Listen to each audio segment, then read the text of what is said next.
มื้อนี้คิดอยากกินยำปลาดุกเลยจะมาเฮ็ดกินเนาะยำปลาดุกใส่หมักม่วงแต่ว่าก่อนอื่นเลยเขาจะมาทำความสะอาดปลาดุกก่อนต้มน้ำร้อนขึ้นแล้วก็เอามาลวกแช่ไว้3วิหลังจากนั้นก็ล้างทำความสะอาดให้มันดีเลยเอาคราบมือคราบคาวมันออกเนาะ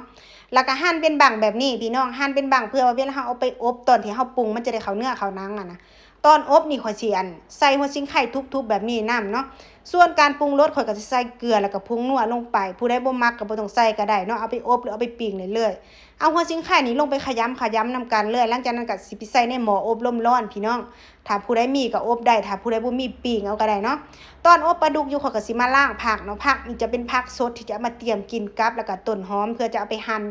เป็นเครื่องเคียงเขานั่นน่ะเนาะหัวชิงไข่นี่เอามาหั่นแบบนี้เลยหั่นบางๆเด้อพี่น้องเด้อหัวชิงไข่นี่แห้งบางเท่าใดแห้งดีนะมันจังแซ่บส่วนหอมแขกน้อยหรือว่าหอมแขกพม่านี่ก็หั่นบางๆคือกันมักพริกแดงจินดาหรือบางพริกหยังก็ได้เนาะแต่ว่าถ้าผู้ใดบ่มักเผ็ดก็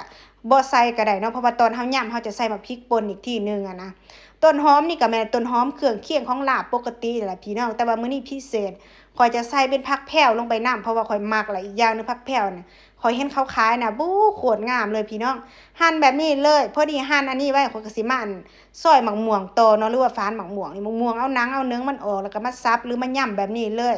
ฝานบางๆคือกันพี่น้องหมักม่วงเนี่ยก็เฮ็ดบางๆมันจังแซ่บเวลาเฮากินมันจังย่ำง่ายเนาะ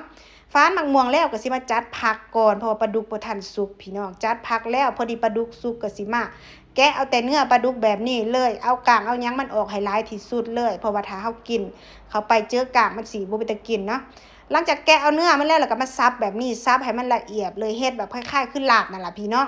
แล้วก็เอาไปใส่ในกะละมังเนาะเริ่มขั้นตอนการปรุงเลยใส่ผงนัวแล้วก็พริกป่นลงไปแล้วก็ใส่เป็นน้ำปลาพี่น้องที่เด็ดก็คือน้ำปลาแดกผู้แสงจันทร์ขวดนี้เอามาโซ่ซื่อๆใส่ขวดที่มันแกะแล้วเพิ่นว่าซั่นหลังจากนั้นก็ขยำให้มันเข้ากันหรือว่าให้ทุกอย่างมันอ่าเข้าเนื้อเข้าหนังนั่นล่ะพี่น้องแล้วก็จังสิตามด้วยหมักม่วงเนาะถ้าเฮาใส่พร้อมกันมันสิได้เละเกินไปมันสิบ่เป็นตากินนะแล้วก็ใส่เป็นเครื่องหอมที่เฮาหั่นไว้ลงไปได้เลยพี่น้องบัดนี้เนาะหลังจากนั้นก็คลุกเคล้าให้มันเข้ากันอีกเทื่อนึงแต่ว่าเบิ่งสีแปลกๆพี่น้องอันที่แท้มันข้อยลืมใส่ข้าวคั่วเกือบลืมใส่ความหอมความแซ่บส่วนหนึ่งก็อยู่กับข้าวคั่วนำแล้ววันลืมเนาะใส่น้ำหลังก็ได้คลุกเคล้าให้มันเข้ากันอีกทีนึงคนจนตาลายพุ่นน่ะพี่น้องเอ้ย